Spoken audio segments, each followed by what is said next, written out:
بسم اللہ الرحمن الرحیم۔ السلام علیکم۔ پروگرام کیو ڈی وچ شاہ ندیم احمد کے ساتھ آپ کا میزبان حاضر خدمت ہے۔ ناظرین، اس وقت ملک میں گڈ گورننس اور سیاسی استحکام کو فروغ دینے اور جمہوری نظام کو مضبوط کرنے کے لیے مل کر کام کرنے کی ضرورت ہے، لیکن اس کے برعکس ہی سب کچھ ہو رہا ہے۔ حکومت اور اپوزیشن کو جہاں موقع مل رہا ہے، ایک دوسرے کو لتاڑا جا رہا ہے اور ایک دوسرے کو ہی خوب دھویا جا رہا ہے۔ گزشتہ روز جو کچھ صدر مملکت کے خطاب کے دوران ہوا وہ شدید سیاسی انتشار اور افراتفری کی ہی علامت تھا۔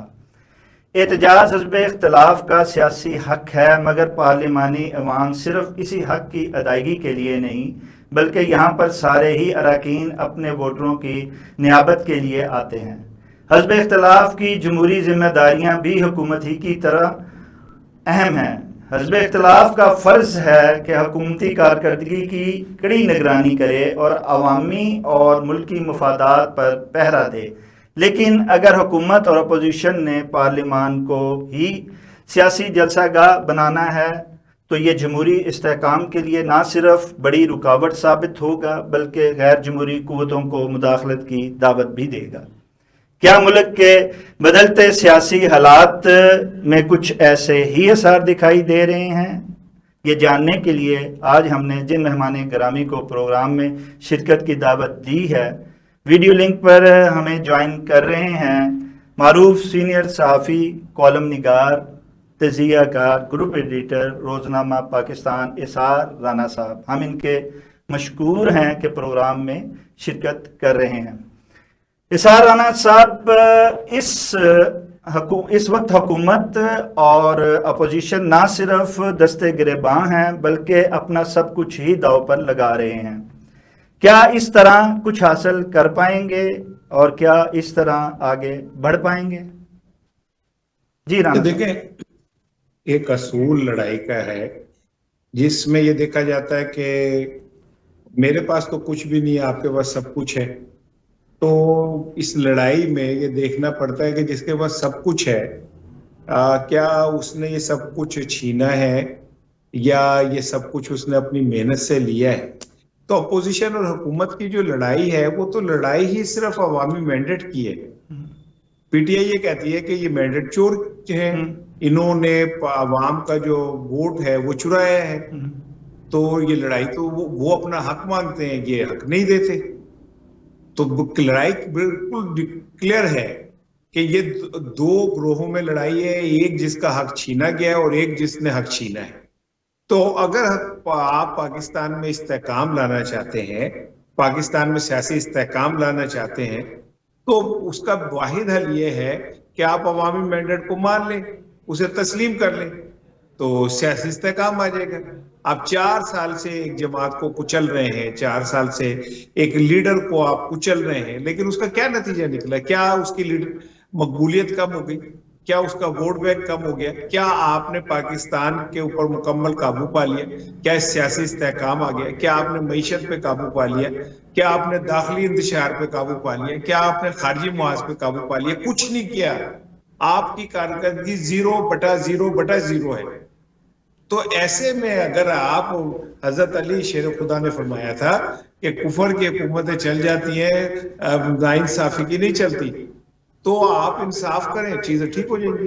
اچھا، لیکن وہی بات رانا صاحب کہ حکومت جو ہے وہ خود کو بچانے کے لیے ہر چیز داؤ پہ لگا رہی ہے اور اپوزیشن خود کو منوانے کے لیے یا اپنا حق لینے کے لیے ہر چیز داؤ۔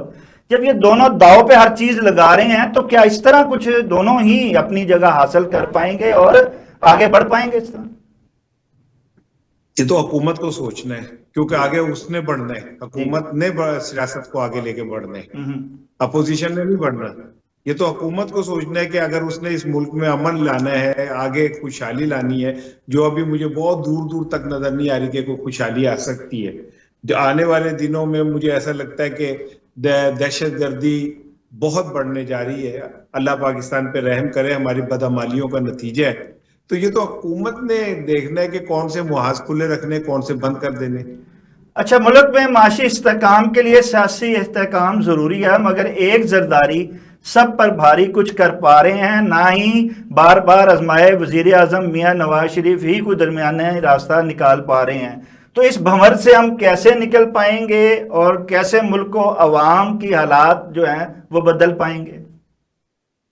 یہ تو اسٹیبلشمنٹ کو سوچنا ہے، ٹھیک، کیونکہ یہ سارا نظام اسٹیبلشمنٹ کے ہاتھ میں ہے، تو اور یہ بات آپ کو ڈھکی چھپی تو ہے نہیں، تو یہ تو اسٹیبلشمنٹ نے دیکھنا ہے کہ کیا وہ ایک شخص کو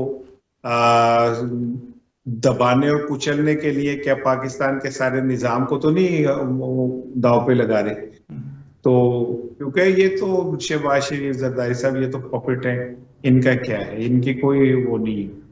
تو یہ تو اب طاقتوروں کا فیصلہ ہے کہ انہوں نے دیکھنا ہے کہ پاکستان کو کس طرح آگے لے جانا ہے۔ اچھا، جب طاقتور حلقوں کی بات آتی ہے رانا صاحب، تو حکومت دعوے دار ہے کہ ملک کے حالات بدل رہے ہیں، اس کی تائید جو ہے انہیں لانے والے بھی کر رہے ہیں، تو پھر عوام کے حالات کیوں نہیں بدل رہے ہیں؟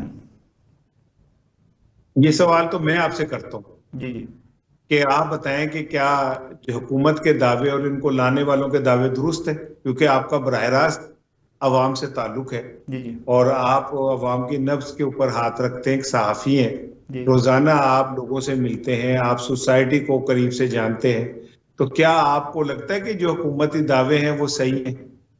نہیں آپ کہیں گے حکومت، نہیں۔ جی جی بالکل، جی بالکل، فرمائیے۔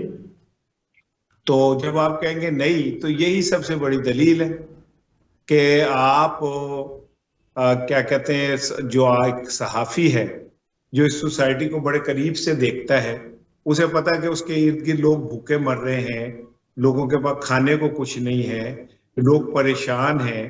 اب آپ اندازہ کریں کہ وہ چکن جو ہے وہ 750 کے قریب پہنچ چکا ہے، مٹن 3000 کے قریب پہنچ چکا ہے، بیف 2000 کے قریب پہنچ چکا ہے، تو عام آدمی کیا کھائے گا، کیسے زندگی گزارے گا؟ تو اگر آپ دعوے کریں جائیں معیشت بہتر ہو گئی، چینی کل 20 روپے مہنگی ہو گئی، تو آپ کہے جائیں، دعوے کیے جائیں، اس سے کیا فرق پڑتا ہے؟ اچھا، گراؤنڈ ریئلٹیز تو کچھ اور کہتے ہیں۔ آپ بالکل درست فرما رہے ہیں کہ جو اگر حقائق کو دیکھیں تو بالکل آپ نے درست فرمایا، لیکن ایک طرف حکومت جو ہے ملک کے معاشی حالات بدلنے کی دعوے دار ہے، تو دوسری جانب وزیر اعظم کہتے ہیں کہ ملک میں امن قائم ہونے تک ترقی نہیں کر سکتا۔ تو امن لانا کس کی ذمہ داری ہے؟ ملک میں امن و ترقی تو اگر کون لائے گا پھر، اگر یہ نہیں لائیں گے تو؟ اور یہ بتا دوسروں کو رہے ہیں۔ یہ تو اب ان صحافیوں کو سوال کرنا چاہیے جو ان کے سامنے بیٹھ کے یہ سارا سن رہے ہوتے ہیں، جی جی، کہ ان سے پوچھیں کہ جناب آپ بتائیں کہ امن لانے کے لیے استحکام لانا، تو استحکام کس نے لانا ہے؟ میں نے لانا ہے یا شاید ندیم نے لے کے آنا ہے؟ یہ کون لے کے آئے گا؟ اور اصل مسئلہ تو یہ کہ انہوں نے صحافیوں کے منہ بھر دیے، میڈیا ہاؤسز کے منہ بھر دیے، اتنے اشتہارات دے دیے، کروڑوں اربوں کے اشتہارات دے دیے، اب میڈیا ہاؤس کیسے ان کے آگے بول سکتے ہیں؟ صحافی جو خلاؤں میں آج اڑ رہے ہیں، وہ جو ان کے ارد گرد صحافی ہیں، وہ کیوں سوال کریں گے؟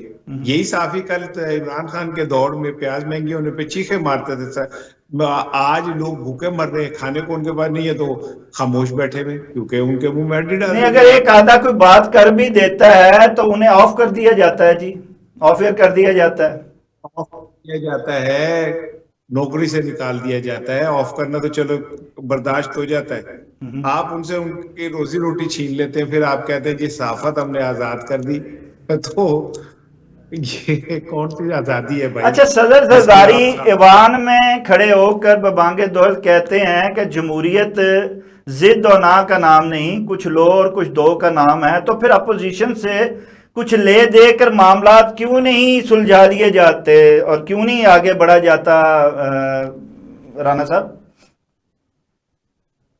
جمہوریت کہیں پہ بھی لو دو کا نام نہیں ہے، ٹھیک ہے، یہ کوئی رشوت نہیں ہے کہ پیسے دو اور کام نکلوا لو، یا آپ کو میں کہوں کہ میں نے یہ مال لوٹ لیا تو آدھے تم لے لو آدھے میں لے لوں۔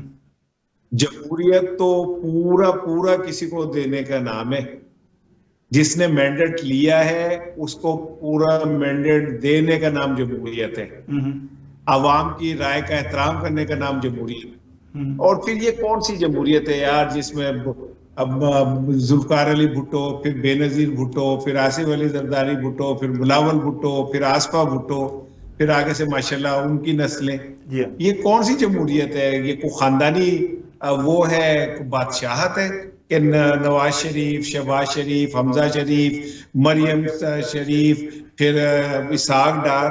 کون سی جمہوریت ہے جو سارا کچھ گھر میں ہی آپ آپس میں بانٹ لیتے ہیں؟ بھائی وزیر اعظم، پی جی وزیر اعلیٰ، بھتیجا فیڈرل منسٹر، اب جو کوڑم ہے وہ کیا کہتے ہیں نائب وزیر اعظم. یہ کیا وہ کر رہے ہیں؟ باپ صدر، بیٹا وزیر خارجہ، بیٹی ایم این اے. کہ بھائی یہ کس طرح کی جمہوریت ہے؟ کون سے ڈیزائن کی جمہوریت ہے؟ اچھا، اس جمہوریت کے بارے میں مولانا فضل الرحمان کہتے ہیں کہ یہ سہاروں پہ کھڑی ہے، سہارا ہٹے گا تو یہ دھڑم سے نیچے گر پائے گی. آپ کیا سمجھتے ہیں اسحاق رانا صاحب کہ یہ جمہوریت کا جو سہارا ہے، جس کے بل بوتے پر اترایا جا رہا ہے، کہ یہ کسی وقت بھی سہارا ہٹ سکتا ہے، پیج بدل سکتا ہے، کوئی دوسرا اس پیج پر آ سکتا ہے؟ مولانا فضل الرحمانی تو سہارا ہے اس جمہوریت کا. جی جی. اس جمہوریت کو سہارا کس نے دیا ہوا ہے؟ مولانا فضل الرحمان، اچکزئی، شاہد خاقان عباسی جیسے لوگوں نے تو دیا ہوا ہے، جو اپنی واری کے اوپر موج میلہ کرتے ہیں، جب ان کی واری ختم ہو جاتی ہے تو چیخنے لگتے ہیں. تو اس جمہوریت جیسے ڈھکوسلے کو مولانا فضل الرحمان جیسے لوگوں نے تو سنبھالا ہوا ہے. اور کس نے سنبھالا ہوا ہے؟ 27ویں 26ویں ترمیم کرانی ہو مولانا فضل الرحمان، عمران خان کے خلاف لانگ مارچ کرانا ہو اسٹیبلشمنٹ کے کہنے پہ تو مولانا فضل الرحمان. تو مولانا فضل الرحمان تو ہر جگہ استعمال ہوتے ہیں ماشاءاللہ. وہ کس منہ سے کہتے ہیں جمہوریت کا؟ ویسے وہ ٹھیک بھی کہتے ہیں، جمہوریت ان کا مسئلہ بھی نہیں. اچھا، لیکن وہی بات ہے کہ اگر آپ اپوزیشن کو دیکھیں تو وہ نہ صرف متحد نہیں ہو پا رہی ہے حکومت کے خلاف، بلکہ اپوزیشن کے اندر بھی جو ہے، چاہے وہ حکومت کروا رہی ہے یا پس پردہ جو ہیں وہ قوتیں کروا رہی ہیں، لیکن وہ بھی بٹی ہوئی ہے. جب یہ بٹی ہوئی اپوزیشن جو ہے وہ حکومت پر کیسے دباؤ لا سکتی ہے اور کیسے اس کے پیج کو جو ہے وہ تھرکا سکتی ہے؟ یہ اپوزیشن بٹی ہوئی نہیں ہے. اپوزیشن دو ہیں، ایک جیل میں بیٹھی ہوئی اپوزیشن ہے، ایک جیل کے باہر بیٹھی ہوئی اپوزیشن. جیل کے باہر بیٹھی ہوئی اپوزیشن جو ہے وہ تو کمپرومائزڈ ہے، اس کے اپنے ٹارگٹ ہیں، وہ ان کے اوپر چلتی ہے. جو جیل کے اندر جو بیٹھا ہے وہ حقیقی اپوزیشن ہے، وہ حقیقی اپوزیشن کرتا ہے. یہ جو باہر لوگ بیٹھے ہوئے یہ تو بینیفیشری ہیں، سیاسی بے روزگار ہیں، اس لیے کوئی نہ کوئی نوکری کرتے رہتے ہیں. اچھا، آپ کیا سمجھتے ہیں رانا صاحب کہ وہ جو حقیقی اپوزیشن ہے وہ اپنے مقصد میں عنقریب، ویسے تو دعوے بہت لوگ کرتے ہیں، بہت لوگ کہتے ہیں اس مہینے وہ جو ہے وہ منظر عام پر آ جائے گی وہ حقیقی اپوزیشن، لیکن وہ آ نہیں پا رہی ہے. آپ کیا سمجھتے ہیں کہ کب وہ حقیقی اپوزیشن باہر آئے گی جو کہ عوام کی حقیقی نمائندہ ہوگی اور وہ عوام کے لیے کچھ کر پائے گی؟ یہ تو مجھے نہیں پتا کہ وہ کب تک باہر آ سکتے ہیں عمران خان، کیونکہ اس سسٹم میں تو ان کے لیے 0% ٹالرنس ہے، اور اسٹیبلشمنٹ انہیں ایک رتی برابر بھی ریلیف دینے کو تیار نہیں ہے. عدالتیں انہیں بالکل ان کا قانونی حق دینے کو تیار نہیں ہے. الیکشن کمیشن ان کی پارٹی کو ان کا جائز مقام دینے کو تیار نہیں ہے. یہ political system P T I کو ان کا جائز مقام اور حصہ دینے کو تیار نہیں ہے. تو بڑا مشکل اور لمبا سفر ہے، اور یہ سفر کا اختتام کہاں ہوتا ہے یہ مجھے نہیں پتا، لیکن یہ بات طے ہے کہ عمران خان کے لیے ابھی مشکلیں کم نہیں ہوئی بلکہ بڑھنے جا رہی ہیں.